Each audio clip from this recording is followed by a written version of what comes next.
My name is Carter Lane. I'm Drew Nickel. Welcome to the show. Oh my God. I think you have a problem, bro. What the fuck is wrong with you?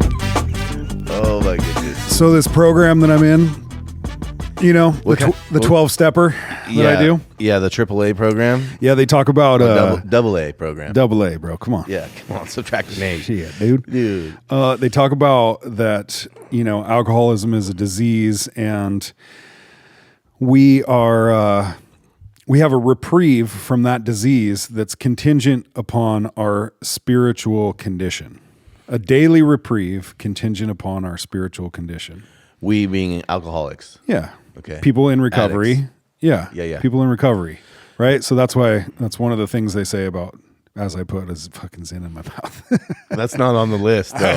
That's a daily reprieve. No, that's not on the list. Coffee and cigarettes is okay. It ain't on the list. You gotta have something, dude. You gotta have something, dude. Candy. You guys probably eat a hell of candy. Give me something. I don't eat hella candy, but Is there like a big bowl of candy at the meetings? there's usually coffee and some sort of a sweet treat. And how many times do you have to stop for a smoke?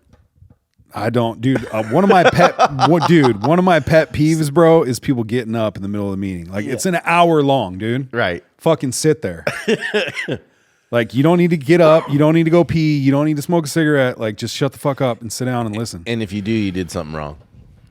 You know what I mean? Don't be like pounding water in the truck before you come sit down or something. Right. Okay, so anyway, yeah. So I have a daily reprieve from my disease based upon my spiritual condition, which means that if I'm not spiritually fit, I'm gonna have a fucking rough day. Yeah. I'm not spiritually fit, Drew, today. You're Let me not? tell you what, dude. Tell me about it, dude. Let me tell you we what. got a little shoulder for you to cry on right here, bro. I got a fucking, what do they call that? Fuse? Fuse. Yeah, a millimeter fuse.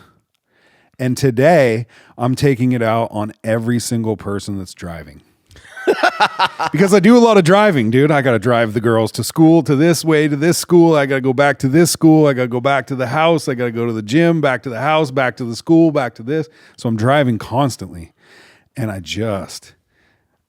wish that I had a huge bumper on the front of my truck that I could just fucking ram people with, dude.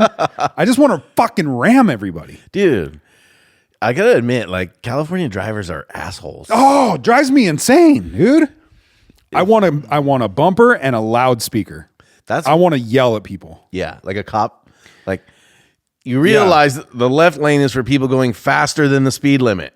Yeah. Like, why do people think it's okay to just get in that left lane and stay there? And when you come up on them because you're going faster, they're like, you're bad. Or they're staring at their cell phone, right? And they're like, ugh. That's the worst. And, you know, I do all of those things, but it doesn't bother me when I do it. No. It's everybody Of course else. not, dude. No. Who's the problem? Yeah. Somebody passes me, I'm like, whoa, speed racer, where are you going, dude? Didn't even give me time to get out of the way. Mr. Important, fuck. How many times a day do you get honked at a green light because you're not driving?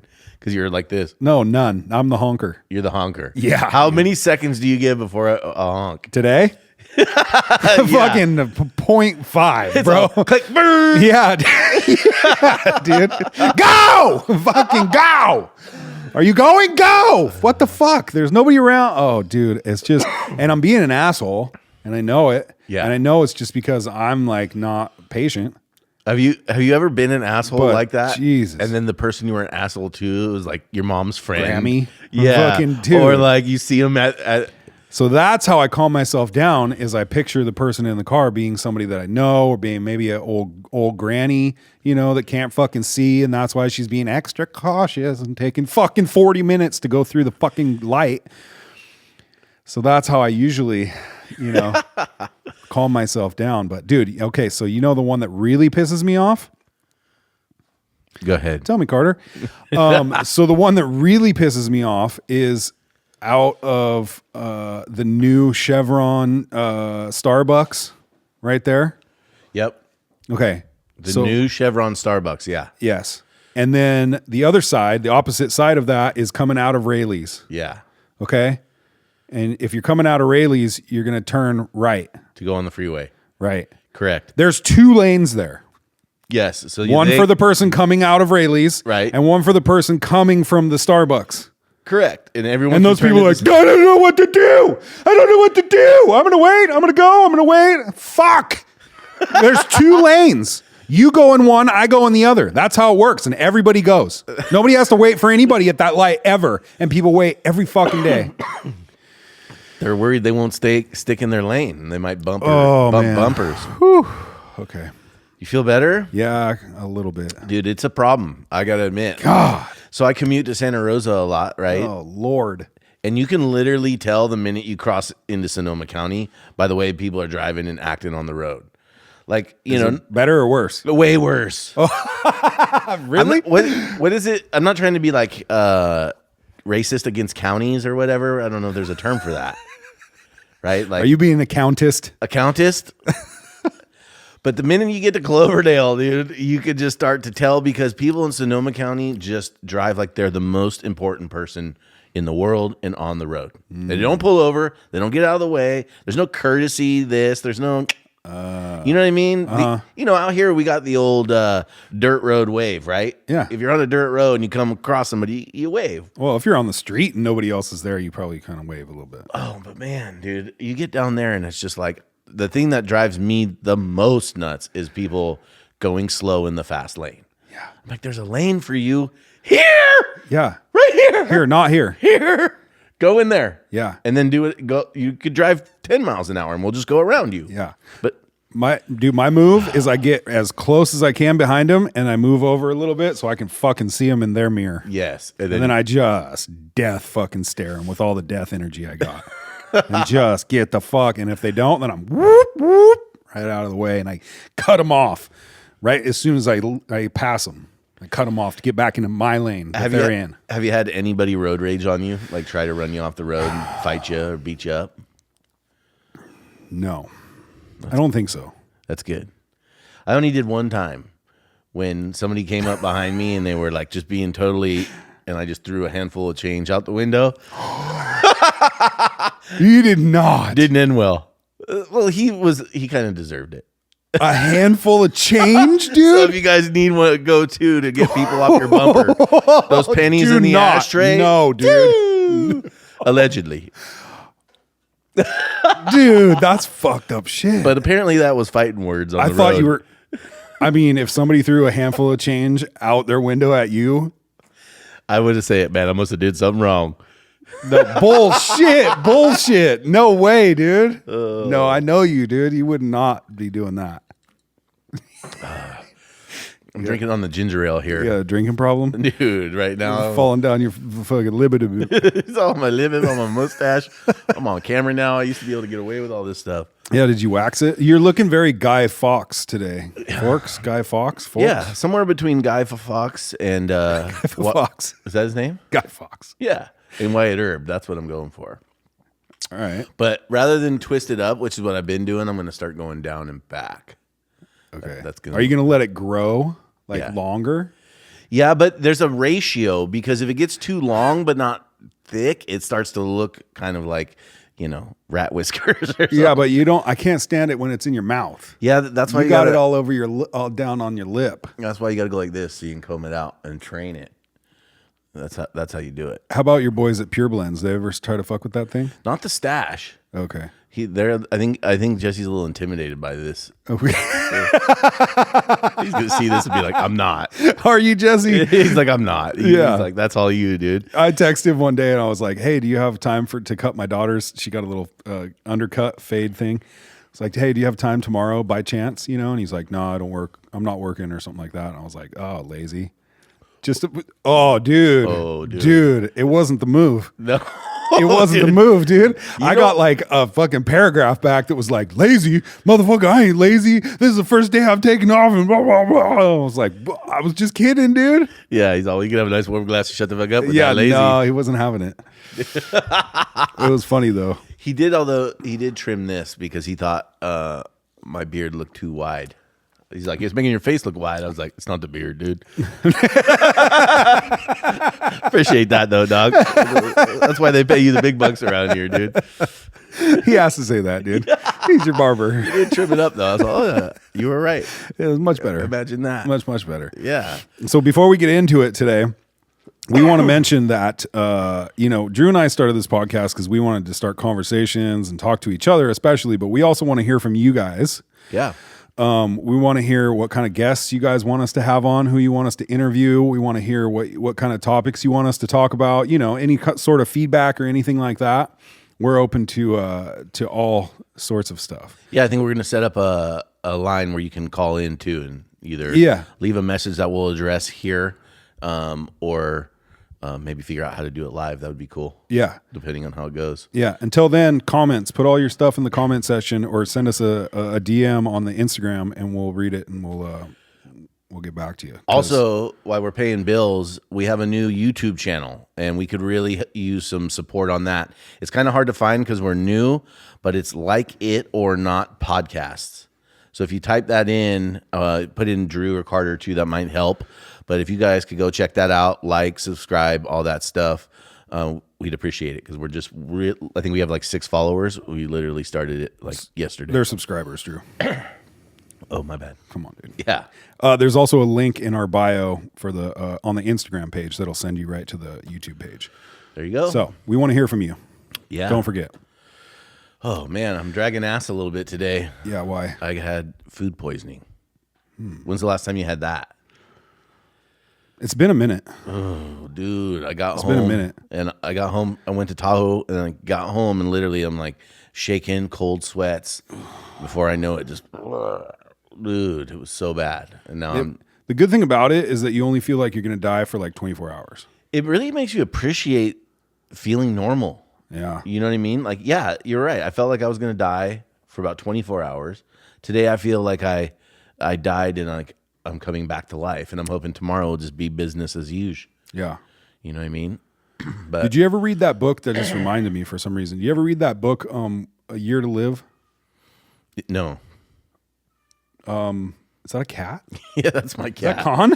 Yeah, I don't Where know. the fuck is Con at, dude? Where- I'm scared he's going to jump out from behind me and claw my face off. He's watching from behind the new Elvis poster. Ah, dude. Our Velvet Elvis. Velvet Elvis. Love him. That's an antique, by the way. Yeah. I'm If sure you get it- I'm sure you paid a pretty penny to your Well, grandpa for I that can one. wheel deal. I talked Grandpa out of his britches on that one. But it wasn't an antique shop in Carson City, so I think technically that makes it an antique, right? Of course, dude. That was back when Elvis was looking sharp. Oh, poor guy, dude. No, A Year to Live. I think no, I didn't read it. Levine, not Noah, but his dad, I think wrote it. Yeah, And it's all about like it's a functioning manual to live a year of your life like it was your last. Do all the shit you want to do, hug all the people you want to hug, love all the people you want to love, and make your last year count. And you're supposed to come out of it with like, a new lease on life. have you done it? No, fuck no. I got I got to pay bills and do fucking raise kids and shit. Yeah, I got them 12 steps. You know I ain't got what no I'm saying? time for that fucking year of shit. Yeah, But it's a good concept.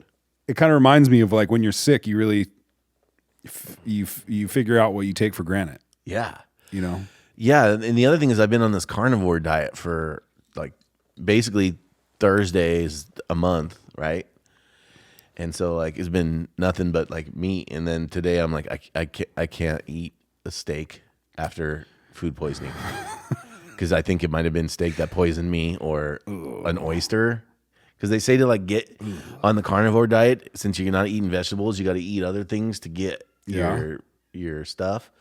Like what? Like your vitamins and nutrients. And so they No, were I like, know that, but what do you eat? oysters. Oh. Yeah. So I got some of those at a steakhouse, and I'm wondering if the next morning I was like, oh, that doesn't feel right. Yeah, yuck, dude. And then literally like the next day I was like on death's door. Gross. Totally. I'm glad you're feeling better. Thanks, man. I really wanted to make it here because I know we had it scheduled. So here I am. Love you guys. Is that why you text last night? It was like, what time? Literally, like, do I have enough time to like come back to life? You're like 5:30. I was like, thank God, I can make. yes. I think I can make that. Yeah, that works. Because right now it's not pretty. So Well, I'm glad you're feeling better. yeah, thanks. So I got a question for you. Me? Yeah, since you're in AA, like, do you feel like you have a disease? Like alcoholism, a disease that you feel like you have? Yeah. I think there's part of, I think that something happens that's abnormal to me and to other alcoholics where there's, when I put a drink in me, I no longer have control. And I don't think that happens to normal people. Right. I think you could control it. You think I can control it? Mm-hmm. Yeah. Like I could have one drink and then be like, okay, that's enough. Right. Yeah. With me, there's no telling, right? There's fucking flip of the coin and see what happens, you know? Yeah. That's interesting. So I think that's the part that really makes me think that there's something, you know? It's they say an allergy of the body and a obsession of the mind or something like that, you know? Always chasing the just to feel a little bit better, you know, one more drink. Yeah. Yeah. Yeah. Well, I mean, I never drank. I shouldn't say never, right, Mo? There's no nevers and We learned that with the soup lady. always. Yeah. But like I hardly ever drank just to have fun. It was always just to get drunk. The fun was the byproduct, right? Mm-hmm. So it was never like, do you remember that video of us playing games? Not us, of you guys playing drinking games at your parents' house. It was maybe right after we had graduated high school, maybe your first year of college, right in there somewhere. And there's a video of this, and the sun is like barely setting. It's like maybe, 7:00 on a fucking summer night or whatever. And there's all these people around at your house, and you guys are all playing drinking games and like laughing and partying and like, taking shots and stuff. And the camera pans all the way around the table to all these people that are just having a great time drinking and partying. And I'm the last one it shows, and I'm like, passed out. Yeah. Right? How many times did I drink like that? Every time we drank. Pretty much, right? Right. So Yeah. I never drank like a normal person. Right. Not never. I did, I guess, a few times, but it wasn't about that. I mean, I guess maybe disease is like, call it whatever you want to call it. It's a thing, right? Well, I think the other important part for me is that like it never goes away. Yeah. I don't think I'm ever cured of this disease. Can't heal yourself from it. I don't think so. Yeah. I mean, at this point, I wouldn't take a chance because I just like my life, and I have so much more to lose at 41 years old than I did when I was 22 and I first got sober. Right. So I wouldn't chance it, first of all, but like I still think that like even though right now today drinking or doing drugs is not an option for me, it's just not there for me anymore. Yeah. But if I don't stay on top of my shit, I guarantee like shit'll hit the fan one day in life, as it does. And if I'm not on top of my shit and fit to deal with that shit hitting that fan, then I think that it could be an option for me.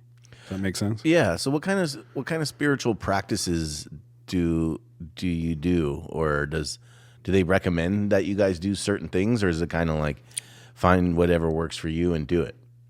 That's pretty much it. Because everybody's got their own. Yeah. They suggest you find a higher power and you surrender yourself to it. Mm-hmm. Right? It can be anything. Doesn't matter. They use God sometimes in the language because of like lack of, what do you call it? Right? Because that's what we call it. That's what we call God is God. God is but it's not tied to any religion or anything, it's just like the higher power, God, fucking creator, whatever you want to use. They suggest that you form a relationship with that and that you surrender your life to the care of that greater, higher power and live by a set of principles that honor that, in a way. And, develop that relationship. Mm-hmm. But it's not like super structured. No. At all. So what kind of things do you do? Do you meditate? I don't do like sitting meditation anymore, really. But like running or like training kickboxing, those type of things where I can like tune my mind out from all other things and just focus on one thing. Yeah. Like I find that is like a good connection, like spending time just like quietly fucking without anything else on, Yeah. Praying.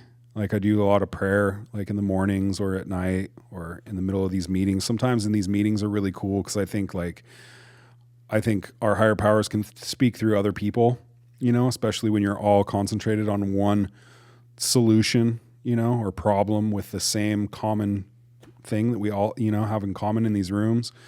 So being in there and like sitting in silence and listening to other people's experiences and what they're, talking about and stuff, like that's really like grounding and like helps me feel connected and stuff. And then honestly, when my kids were littler, it was spending time with my kids because you had to be in the moment, Yeah. and there was like seeing the world through these children's eyes and like that kind of, I don't know, it's a spiritual like thing, to Totally. be there with somebody who's so young and present in their life. Yeah, and they're just like, I don't know if more pure, but like they're just fresh from the other side, right? Yeah. You know what I mean? They haven't developed all of the like, oh, I got to go make money and worry Yeah. about what other people think. They're just like, whoa, this is cool. Yeah. What do these do? Yeah, exactly. I see that in my nieces. It's pretty cool. Yeah. So there's some things like, and then reading, little things here and there. Yeah. One thing that I do that's helped me a lot is gratitude practice. Mm-hmm. Just like every morning when my eyes wake up, the first thing I do is like, okay, what am I grateful for? Right? And it just sets the tone to the day. Like this morning, I woke up and I was like, okay, the razor blades aren't in my stomach. Thank God. I'm grateful for that. And it's just like, it's changed my life, in a lot of ways. Not that my life ever needed like, whatever, but to realize how good I have it and we have it in America in general is just like, it's just so much to be grateful for. Yeah. I think people forget that. And those things really help when you're having a hard time, especially, Exactly. Yeah. And everybody does. Yeah. At one point or another, we're all having an experience here and it's like, it's not always easy, Yeah. Being a human being is kind of like nerve wracking. Yeah.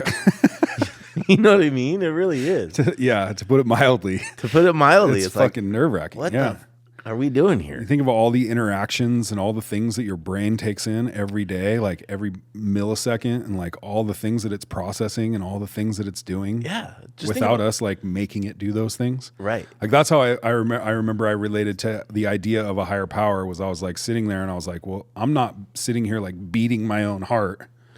Like Yeah. there's some force that's like beating my heart, right?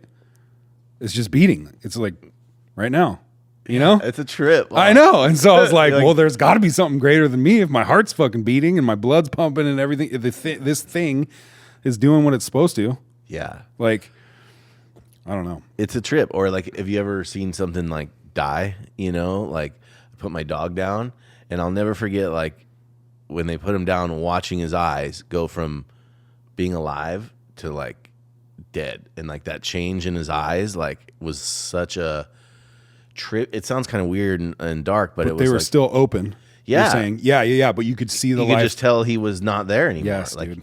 the minute it happened, and then I felt like he was like, it gives me goosebumps right now just thinking about it. But it's like, when it was a hard thing to do, but it was like, yeah, there's something going on, know. And what I've been feeling even more recently, part of it with the medicine journeys and stuff, but is my higher self. Mm-hmm. Like I've been kind of obsessed in a totally healthy way with like, what is the voice in my head that tells me, like, directs me in the right way, right? Because and not to sound That's Geppetto. like schizophrenic, right? Like, yeah, always let your conscience be your guide. Yeah. Yeah. But like there's a voice there. And then I started noticing like, someone's like, hey, get out of the way. And then you move out of the way and you're like, oh shit, where did that come from? And then why was that sound like, it wasn't a sound. It was Intuition. yeah, like almost telepathic, but it was almost in my own voice. And then I started thinking like, and reading and doing a bunch of like studies where like there's a higher self of you that's not manifested in physical, right? So there's like the movie Avatar. Like we are here in this weird matrix or holographic whatever they're figuring out now, right? That stuff is a trip.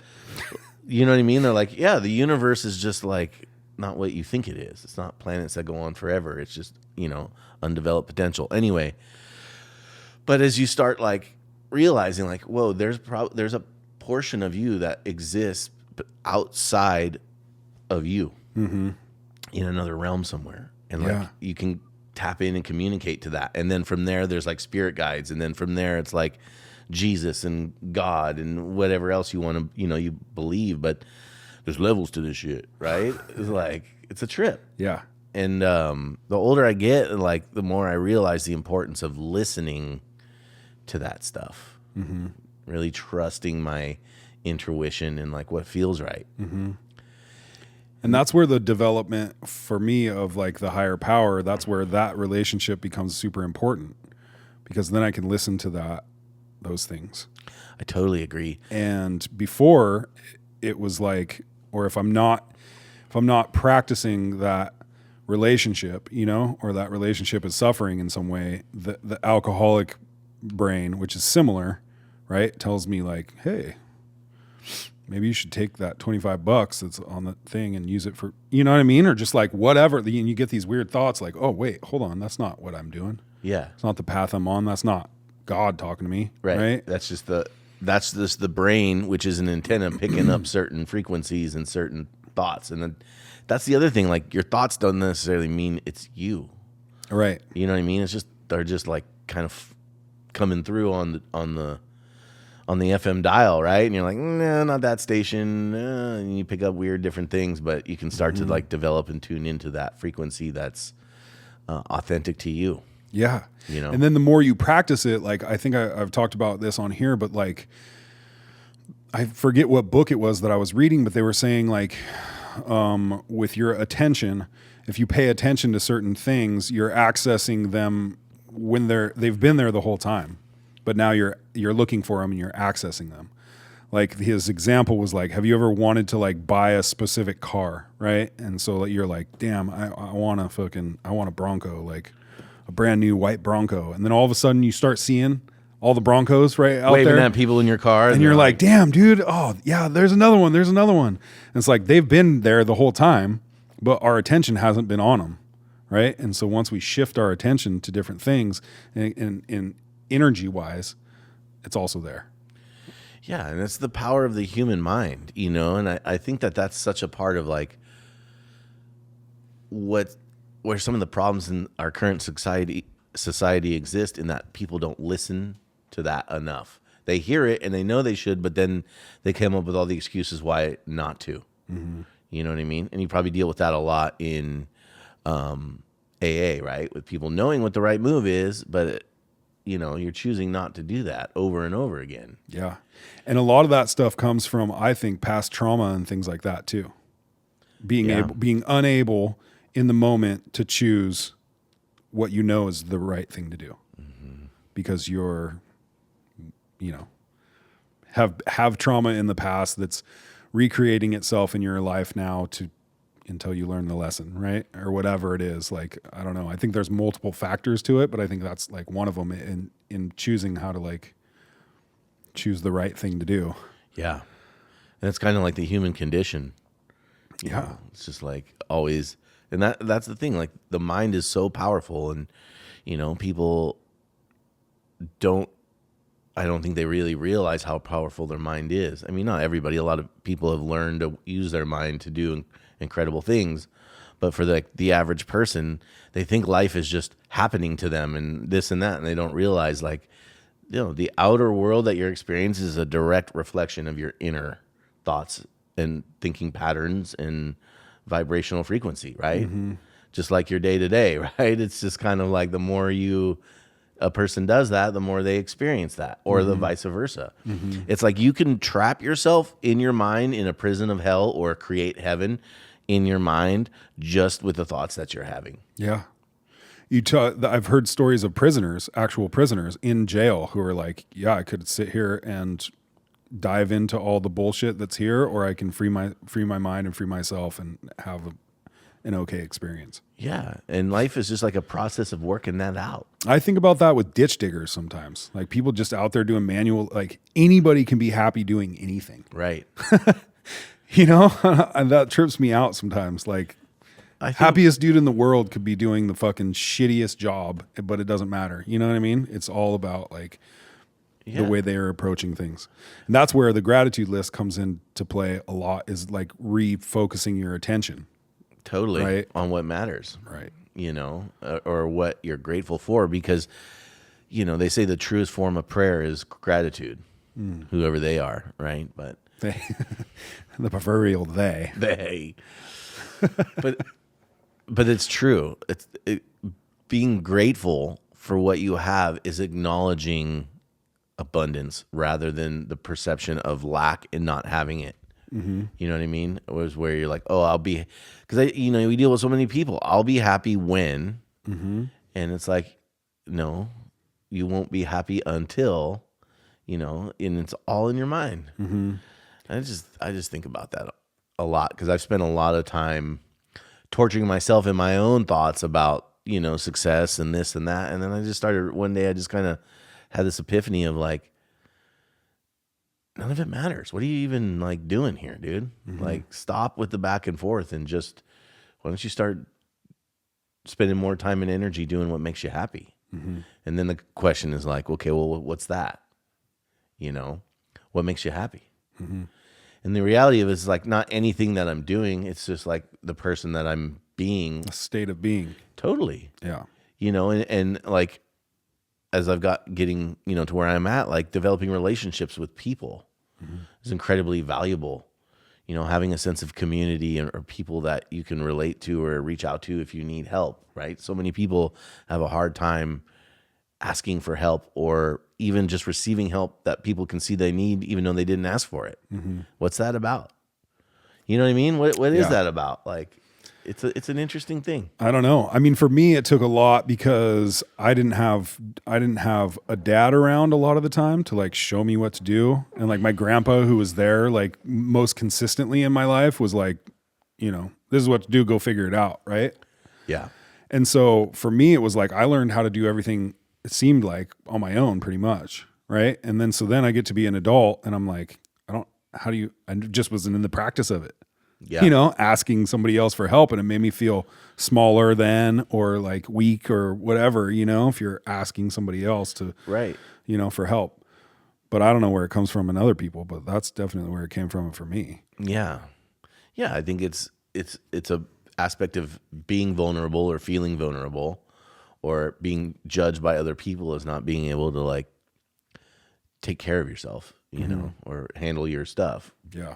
But, everybody needs help once in a while. Even if you don't need it, it's nice to have. Yeah. Just know that somebody cares enough to help you out, Well, that community of people, I say that a lot when I go into the recovery center. I go in there and I take a meeting in there and share my story, and somebody else comes with me and they share their story. And then we have this like open discussion with the people who are in the recovery center, like the local rehab. And one of the things that I always mention is like, I have like, 10 numbers in my phone that I could call at any given moment. And I know at least half of them are going to pick up right away, and they're not going to want anything from me or anything. And I can ask anybody for anything, all they want is to like be there for me because it's part of what we do, and vice versa. Like there's a bunch of people in my phone that if they called me, I would answer their call. Yeah. And it adds depth to their life to be that person too. Right. Right. Yeah, exactly. You know what I've been thinking about though? Like in terms of this, like being able to explore all these things and especially like do whatever makes you happy, is that like I grew up, and I think you also did, with our parents being like a safety net. Right. And I guess for me, especially, like my mom was always like, yeah, go do whatever you want, and like do your best and whatever. And like, I know that like if shit went fucking wrong, and it did a couple times, but I would have something or somebody to fall back on. Yeah. Right. I'd have a safety net. And I wonder if that was helpful. I imagine. And I think I know that was very helpful in me being able to explore a bunch of different, having all opportunities, right? Having all potential out there for me. And that was kind of ingrained in me of like, yeah, there's infinite possibilities and go explore those. Where other people who maybe don't have that safety net think of the world in different terms of like, this is what I fucking have to do to get out of this situation or to further myself or whatever, It's a good point, really. Like you knew short. Dare I say that be privilege? Oh no, the nasty word, privilege. Yeah. Well, I think I learned to look at that word a little differently recently. So why is that? I don't know. I just look at before I would hear that word and I'd be like, oh, like it was a negative thing. Like white privilege? Yeah, any kind of privilege, right? I'm not privileged. Like, Yeah. like you don't know fucking what I've been through. Right. I came at it with that like kind of defensive approach, and then I realized like it's not a bad word. Yeah, it's not necessarily bad to experience privilege, Right. but other people who don't have that, right? Then there becomes this whole kind of contrasting thing that's going on. Yeah. Yeah. But do you think that's true? What's true? That of like, being raised with infinite possibilities and versus somebody else who's like, doesn't have the safety net and they're just like, okay, go figure it out. Like, For sure. I mean, I think we've talked about it on this podcast before, but I think how you're raised and how your parents how your parents are able to take care of you and show up has a lot to do with how you grow up, right? Well, I mean, that might seem obvious, but I think, if you growing up in a household where my parents were together, right, is different and maybe even more of a privilege than growing up with, like you just said, without your dad there, right? My dad was there. But did he, show and do everything for me the way we think a dad did? I don't know, but I have no beef with him. Like, I'm grateful that they were there, and I know, yeah, they were encouraging me every step of the way. And when I fell down, they dust me off and throw me back out there. And for people who didn't have that, I could see how it would affect their life totally differently. So, in terms of seeing like the abundance. yeah, knowing what's possible in life and what it should feel like and what, you know what I mean? What that is like in an environment that's good for raising kids. Like, nobody's perfect. Everybody's, parents are going to have quirks and things, like my life included, right? But they were at least there and making sure I did my homework and like, keeping me clean and putting food on the table and, punishing me when I deserved to be, needed to be punished. And, When you pulled your pants down and smacked your butt at your mom? Yeah, when I mooned my mom and when I was like 3, and then she let me know that wasn't okay. How many more times did you do it? 0. Right? You learn. Okay, don't moon mom. That's not the move. Thought that was cool. Saw it on TV. I didn't know any better. And now I figured out that's disrespectful. Right. Right? So you learn the lessons. And I think that can be a challenge for people who don't have that. Yeah. Like, you need somebody to help teach you how to navigate this world and feel safe in this world, because sometimes it really doesn't feel safe. It's not. Planet Earth, like we were just saying, dude, it's a rough motherfucker, but it's also beautiful. It's what you make it. So, that's kind of the approach to life that I've been taking. And I think that to really wring out some of the best parts that life has to offer is to cultivate the spiritual aspects of life. And I think that that's been lost to a great degree in this Western culture, the spirituality of it. Not talking about religiousness, right? Not talking about like that so much as realizing like there's a reason 3 is the number, the Holy Trinity, Father, Son, and the Holy Ghost, right? The physical, the mental, and the spiritual. And I think that spiritual aspect of life in the Western world is valued the least. And I think that's why we have so many people suffering on a higher level with substance abuse and things like that, is because there's no effort, energy, or importance put on the cultivation of the spiritual aspect of life, which one could argue is what you are the most, is a spiritual being having a physical experience, not the other way around. Right. But nobody really spends any time teaching you about that kind of stuff.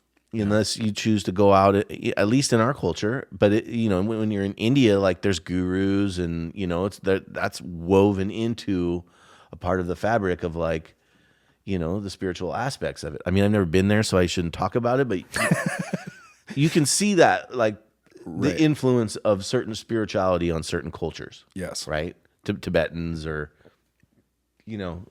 Buddhism in Asian culture, and we have Christian ethics and beliefs here. But I think like, what about your spirit? Like your spirit, what is that? Like, is that truly who you are? And that's not just Carter. Carter is your physical identity now, as that's the experience you're having now. But you've probably had several, if not hundreds, of meat coats that you've worn throughout time, each one giving you a different experience. And I would argue those past experiences in other lives affecting the way you feel about this one. Yeah. Like when people have weird phobias, like, oh, I don't like snakes, or I don't like water, or whatever it is. Maybe you drowned in a past life, or those types of things. And that's all just dismissed as like cuckoo talk. But there's paths out there, and that spiritual aspect of it, if you cultivate it, where you realize like it becomes an awakening, in my opinion, of like, whoa, this is what I truly am. This is what humans are, capable of the most powerful things if you can put it all together, right? And that takes a lot of learning and a lot of discipline and a lot of time. And often we have to make huge mistakes. Like if you had never become the alcoholic that you were, right? I mean, like if you could just kind of get away with drinking or whatever, would this form of you here now sober, and it would be like you had to do that to get here. And a lot of people have had that. Yeah. You know what I mean? And Completely. and that's the same thing. It's just like, yeah, sometimes you have to go far in one direction, and it's like it's the experience that helps you realize, okay, this is not what I'm here to do or feeling like, not in alignment, but it brings me to the path that I needed to be on. And that was the whole purpose of the suffering and the experience. Yeah. If you can start to give to that. I think in our culture too, it's hard because everything feeds into the ego. Yeah. We're fed these advertisements, and it's all built on this like Consumerism. world. Yeah, consumerism, and that feeds into your ego, which is opposite of your higher power, I think. Yeah, well, it's an aspect of self, but it's one that is, I think, shallow in its ability to, like, it wants to protect you to live in the physical world, right? The ego is like, the aspect of yourself that makes you get up and have a job, or want to look nice, or brush your teeth, or whatever. Like it's part of like the thing, but it's not.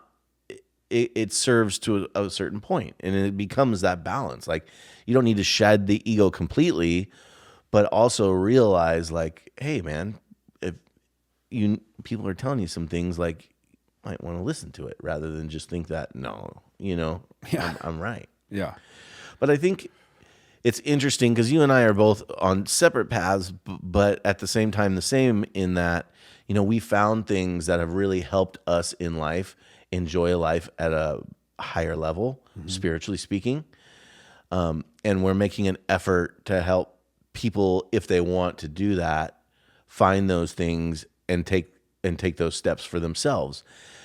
And from our perspective, my perspective, it's interesting to watch the stories people tell themselves in regards to like what they actually really need to do. And I don't want to say like, I know what you need to do, but there has to be that first step into the pool. Right. And people are scared to get in the water sometimes. Fuck, yeah. Like deathly scared. Yeah. And the mind, that's the thing. It's the same thing with both programs, right? Like, or with my program and with your ayahuasca journeys.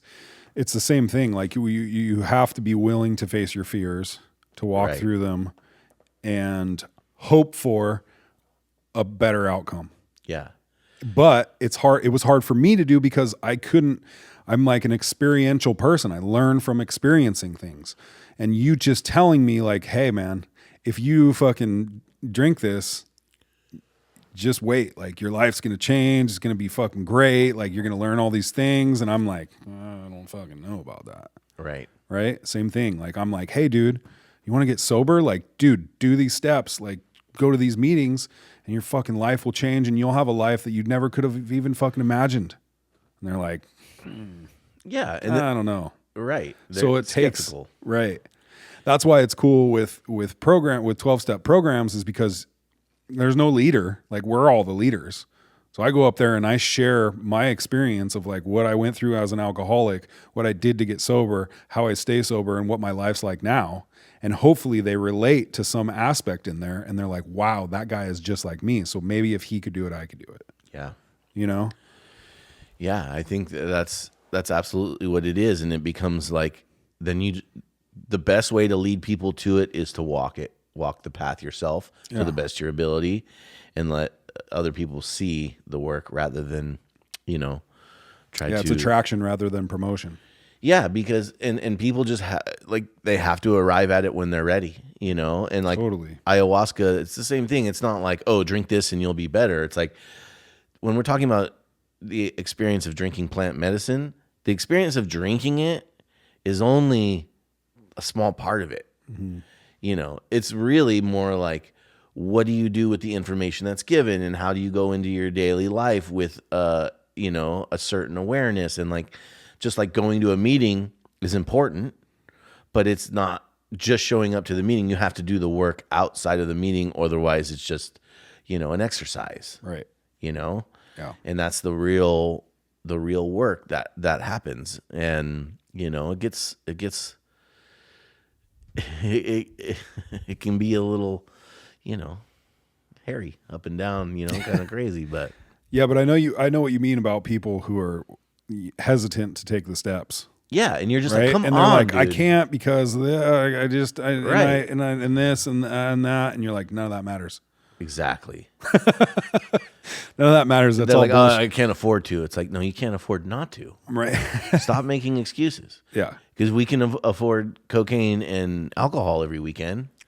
Right. You know what I mean? So like, it's about what you prioritize and understanding that that's not a priority. And I think there's fear of people like having to face themselves, but what's on the other side of that is like the most empowering thing. When you face yourself truly, and you you have compassion for yourself, is really what it's about. Because I think a lot of behavior in life that isn't good for you, like that self-destructive behavior, comes from some level of self-loathing that's developed, like you said, from trauma, or like for whatever reason we don't think we're deserving. And that is like the disease of humans that prevents them from living their highest potential. Yeah. I was watching this thing, and this guy's like, you want to change your life? Wake up and tell yourself, I love you 10 times in the mirror every morning, right? And watch your life change. Mm-hmm. And you start realizing that, like, when you face yourself or do those kinds of things, it's like, is it awkward? Why is it weird to tell yourself you love yourself in the mirror 10 times? And, if you don't think it is, try it tomorrow morning and let me know how it goes. At first it is weird, but then you start to like feel this Start to fall in love with yourself. Yeah, and connection. You realize like you have empathy for yourself, and like not pity, but like everybody's just doing their best, and it becomes that as a foundation of like, okay, now that I've seen myself, and I know the mistakes I've made, I see what I have to do to make it right. Maybe I forgive myself and the other people for all of this mess that's kind of come out of that. Like, that alone closes a chapter that allows the next one to open. Yeah. And if you never take that step, it's like a missed opportunity. Yeah. And when you, not to say like we're there, because we both have lots of spiritual growth to do. I'm on square 2 of a very long, checkerboard or whatever.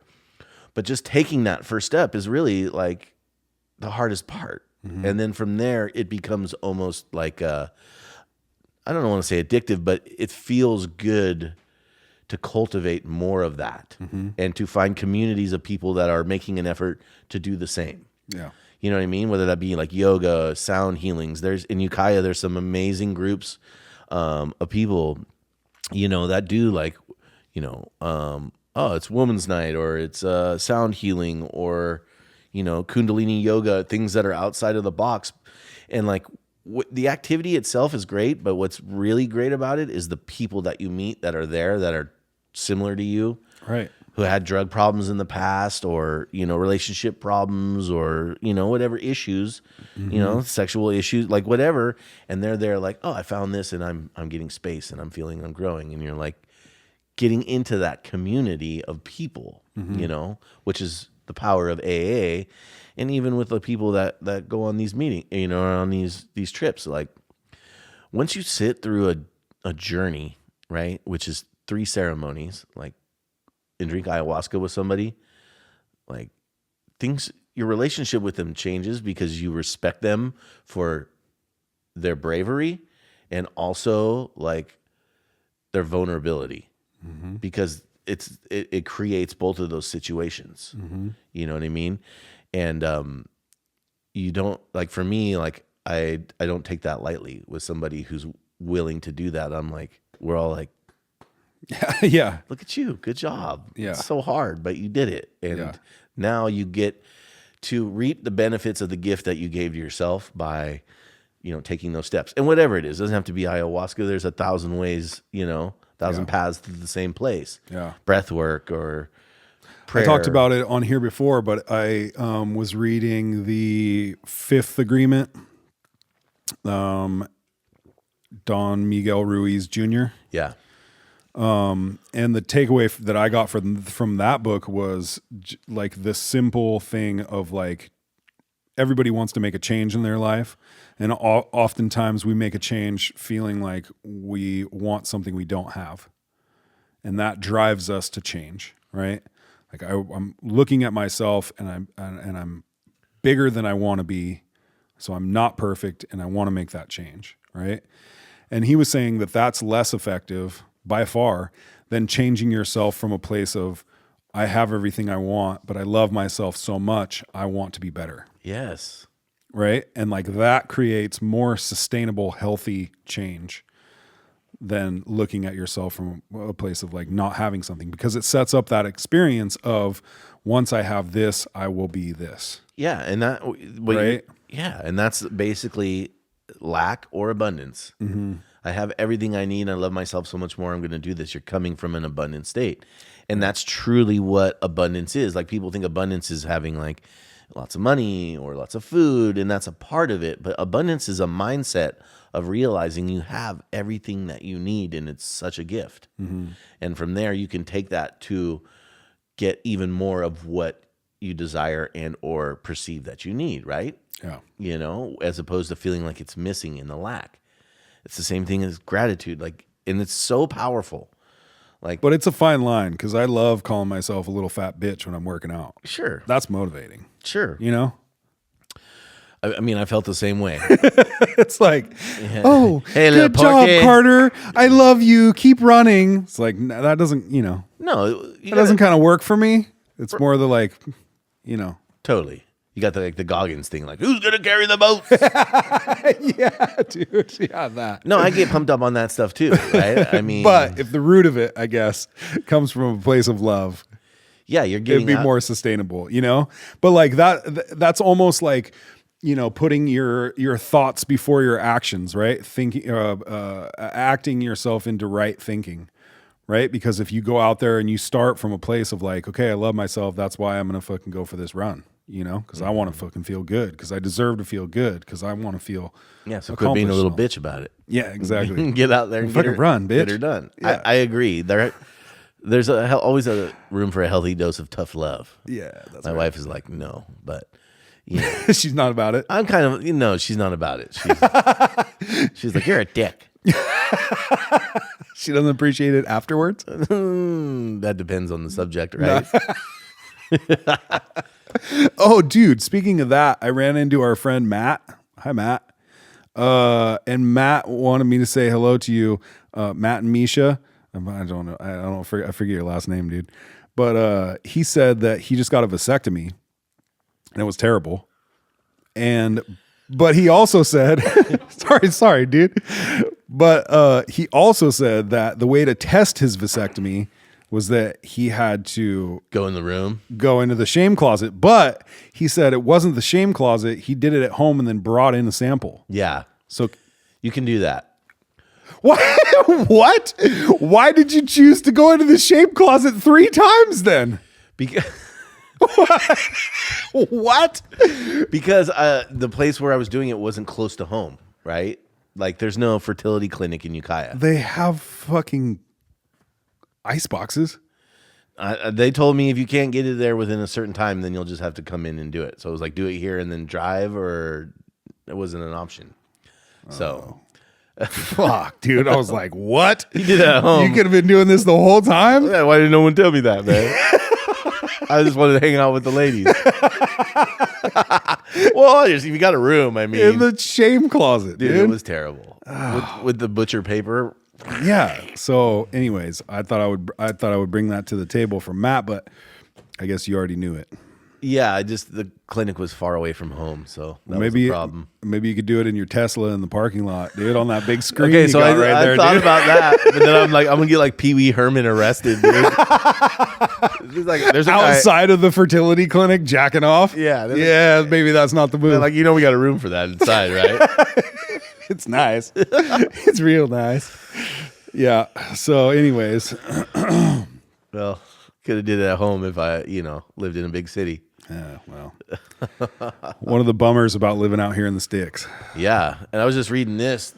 You brought in the journal. I didn't know they were still. Oh yeah, I was going to do a Making thing this. about is it worth it or not? That cost me $1.75 to buy. Was it worth it? Well, it's pretty interesting. I mean, sure, if you want to know what's going on, healthcare organizations to No, it's not worth it. recruit providers. Here's an interesting thing. They're having there's a shortage of doctors, 86,000 physicians in the next 10 years that we need that they're not going to have. Here in Ukiah? No, in general, there's a shortage. According to the Association of American Medical Colleges, the United States does not have enough doctors to meet current demand, and the country is likely to face a shortage as many as 86,000 physicians in the next 10 years.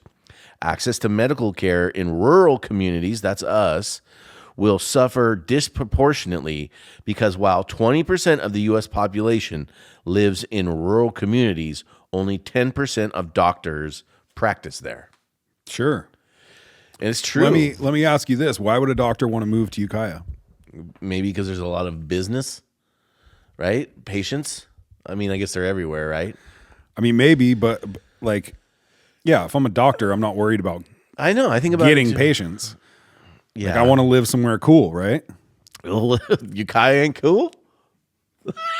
Dude, you just stared at me, dude. Is it? No, I get it. Like, There's cool aspects of it, but like, if would you choose to move here? If you were like an up and coming doctor right out of med school, like, hey, I want to go somewhere cool. no. No, Does that mean we get the doctors who aren't cool? no, there's great doctors here. I don't know. I just lost my doctor. Where'd he go? I don't know. He got fired or something. For what? I don't know. Fucking with sperm samples? I'm the pappy of that there child. I'm the pappy. I'm the pappy. I'm the pappy. No, I'm the pappy. Yeah, dude. Well, that sucks, dude. I wonder if they're gonna. So there was a shortage of teachers, and what they did was they let regular fucking John Doe go and teach, and while they were teaching, get their credentials. Right. Great. So are they gonna do that with doctors? That's exactly right. Well, let's see him. Oh my God. I've never seen anything like that. I Fucking mean, scalpel, yeah, don't you think AI is going to become the new doctor? dude. Pretty soon, you're going to just be like, type in what's wrong with you, and they're going to be like, here's your problem. So a while ago, I don't know. I mean, maybe, yeah, probably, right? For sure. Just go into a room and they're like, and then they're like, beep, beep, beep, boop, boop, beep. Yeah. Okay, this is what you need to do. I found this thing. This is what you need. Remember we were talking about that you need a assistant? Yeah. What was his name? My assistant? Yeah. I don't know. Did he have a name? I forget it now though. So this I feel like my assistant would be a female, not a male. no, dude. We call him Benji or something, right? Roger. Roger, my coffee. That's my dad's name, dude. That's weird. Sorry, dude. Okay, so I found this article that says Chat GPT's new task feature is incredible. You can now set up reoccurring actions and tasks. basically turning ChatGPT into your personal AI agent working behind the scenes for you. Here's ways that you can do that. Start your day with a curated global news summary. So you can type in something like, you type this into ChatGPT. Every day at 8 a.m., send me a concise U.S. news summary focusing on major developments in politics, technology, and business. Keep it under 5 bullet points and highlight any unexpected stories. So you set this up and just boom, on your phone every morning at 8 a.m., you get exactly what you wanted in this little thing. Every day, every Friday at 9 a.m., suggest weekend activities in DC based on the weather forecast. I enjoy outdoor activities and trying new restaurants. Budget around $100 a day, no clubbing or large crowds. Wow. Boom. Every Friday at 9 a.m., up on your phone. Dude, I don't even have to do anything anymore. Dude, get weekly meal plans with grocery lists every Sunday. Whatever you'd like and don't like. Get daily stock market analysis. Send me new language vocabulary every morning. Conversational Spanish. Give me a lesson every morning at 9. It's gonna get weird, dude. It's What are humans gonna? Yeah. What are we gonna do when we don't have jobs anymore? we're gonna practice spirituality, bro. We're gonna be sitting. What What do you mean, dude? It's gonna be great. Whatever we We're want. gonna have plenty of time to hike Montgomery Woods, dude. I feel like we're gonna This get is gonna be bored. awesome, dude. Start each day out with a tailored workout routine and an inspiring fitness quote. Ask it to give you an inspiring fitness quote now. I don't have it up on my phone. This is a thing. Oh, TV shows, movies, academic paper summaries in your study of field. Dude, what can it not do? yeah. Well, the question to me is like, how do you know? Like it, You're basically just setting it up to search the internet for very specific things, make them condensed, and send them to you. Right? Yeah. You're like scheduling searches. Let's see. I got ChatGPT right here. Okay. Allow. Give me an inspiring workout quote. Let's see what it comes up with. Push yourself because no one else is going to do it for you. Every morning. Pretty cool. What else could we ask ChatGPT? What's the average American sperm count? Oh. It's trying to get me to do stuff here. What's the average American male sperm count? Carter wants to know.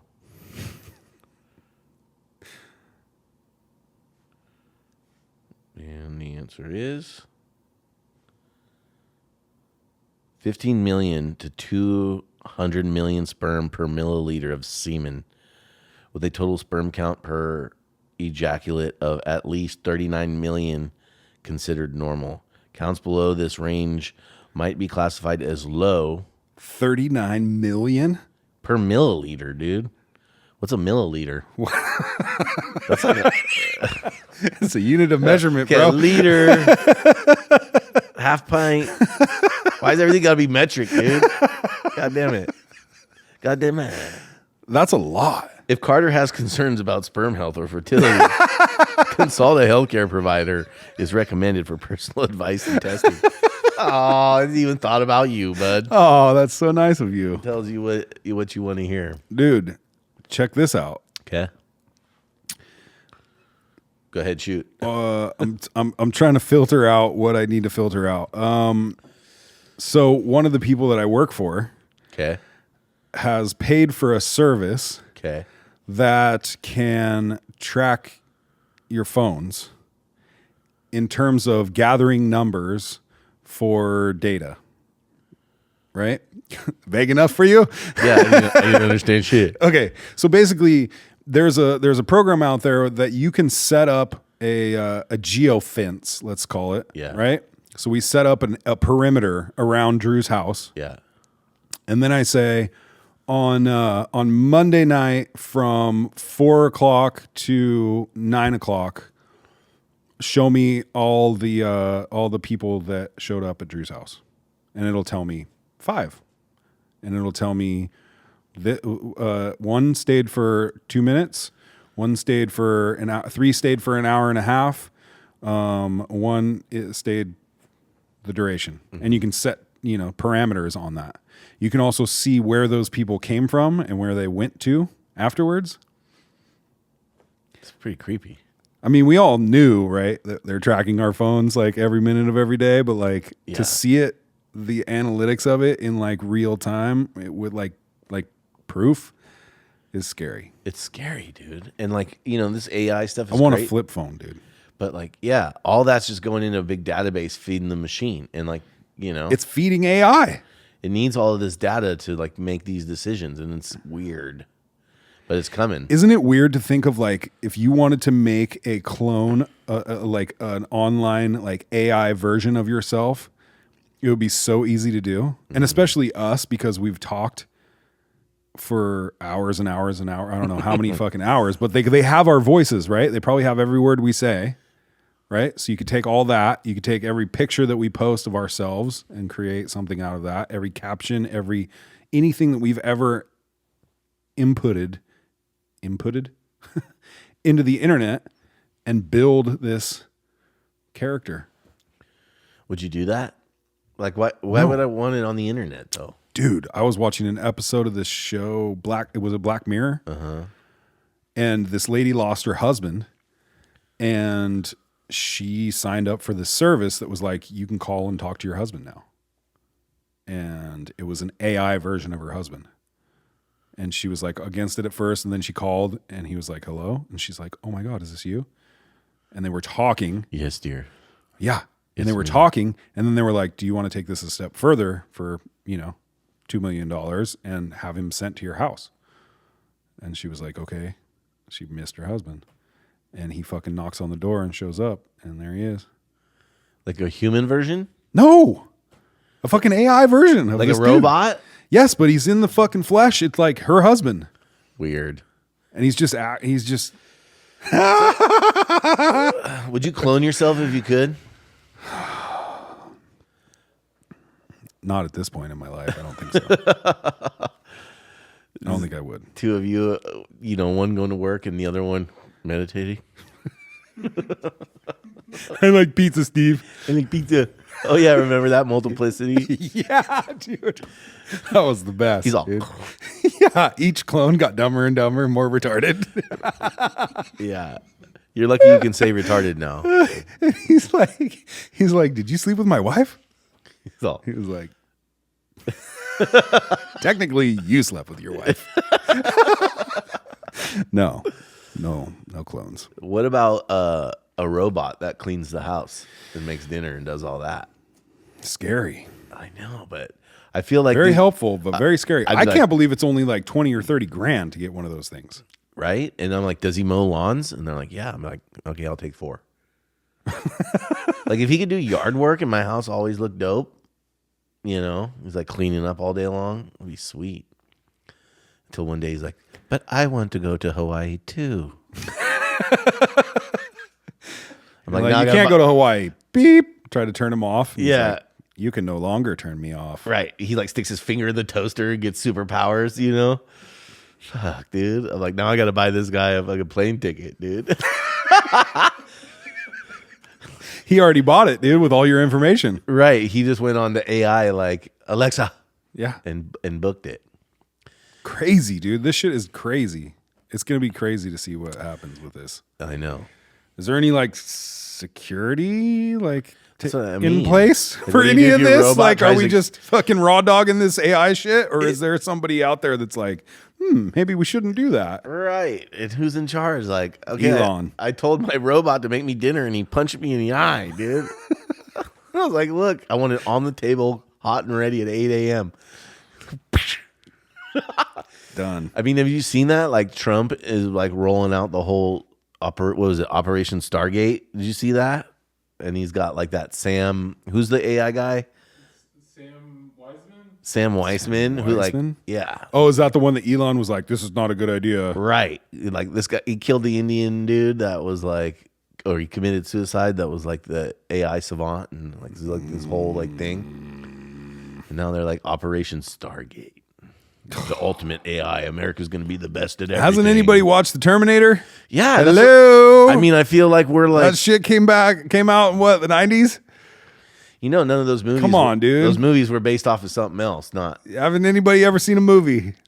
dude. This shit does not end well. For people, No, dude. No. we're all fragile does with like not end our well. meat on our bones, and they're just, yeah. Titanium What do you think? fucking you robots? Think, you think Elon is a good guy, or do you think he's going to turn out to be like the Antichrist? We shall see, buddy. I'm not sold. I'm not so sure about Elon. Really? I don't know, dude. I've always felt like there's something a little. What did you think about the Nazi salute? Do you think that was intentional or not? That's the question, right? I don't think it was a Nazi salute. If he was intentionally doing that, I mean, maybe it was, but no, I didn't. I'm like, what are we worrying about that for? There's a lot of other shit going on. I mean, I've done it before. Like, dude, love you guys. You know, you never done that? I've done that, and I'm not a Nazi. But I mean, he also did go like, you know what I mean? It was weird. That's what I'm saying, though. It was Like, a little weird. What'd you think, Joseph? he doesn't want to have to give his dude. opinion, dude. He's Dude. I don't know. I think he's just, And out of all places to like pull that one out, yeah. I don't know. To me, it was like, whatever. Maybe it was, maybe it wasn't. But I kind of felt like it was just autism. You know what I mean? The guy's kind of. I mean, I know plenty of autistic But folks that don't go I around am saying doing that. that. Like, I'm not so convinced that Elon's the great guy everybody thinks he is. Like, I think secretly he's like from another planet here to dominate the world, and he just knows how to get us to warm up to him. You know what I mean? I don't know. I think so. I'm watching you, Elon. They could have fucking sent they could have sent somebody a little more charismatic. Yeah, right? Well, they say like the alien humanoids. What the fuck, dude? This guy is fucking tripping me out, dude. Well, they say that the alien human crossbreeds usually I can't. are autistic. That's what autism is. I mean, not all autism, but like, you know, because it's hard. They're like, aliens get here and they're like, nah, this is hard. And they smoke cigarettes. They're like addicted to nicotine. Dude, I'm telling you, look it up. Wait. Alien human hybrids usually have autism and Wait, are have you addiction telling issues. me? Okay. Are you Like Diet look it Coke, up. like Diet Cokes and Okay, those look nicotine it up. pouches. Look it up.